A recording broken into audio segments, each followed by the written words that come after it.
এই দুনিয়াতে একজন পুরুষের টাকা ছাড়া কোনো দাম নাই। এটা হোক তার ফ্যামিলির কাছে, হোক তার আত্মীয় স্বজনের কাছে, হোক তার বন্ধু সার্কেলের কাছে, হোক তার স্ত্রীর কাছে বা সন্তানদের কাছে। এইরকম একজন পুরুষের টাকা ছাড়া কোথাও কোনো দাম পাওয়া যাবে না। সেই সাথে টাকার সাথে একটু ধৈর্য লাগবে।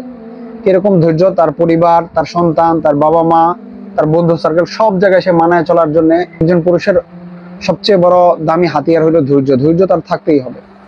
তো এই টাকার ধৈর্য দুনিয়াতে চলার জন্য একজন পুরুষের লাগবে। এই টাকার ধৈর্য ছাড়া পুরুষের কোনো দাম থাকবে না বা নাই।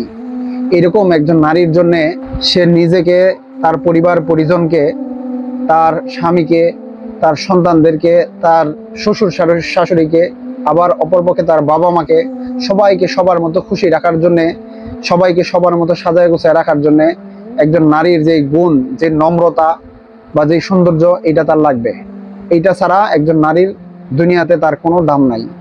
তাই এই দুনিয়াতে ভালো থাকার জন্য বা দুনিয়াতে চলার জন্য একজন পুরুষের দরকার টাকা আর ধৈর্য, আর একজন নারীর দরকার সাজায় গুছায় রাখার, সবার সাথে মিলেমিশে থাকার নম্রতা, সৌন্দর্য।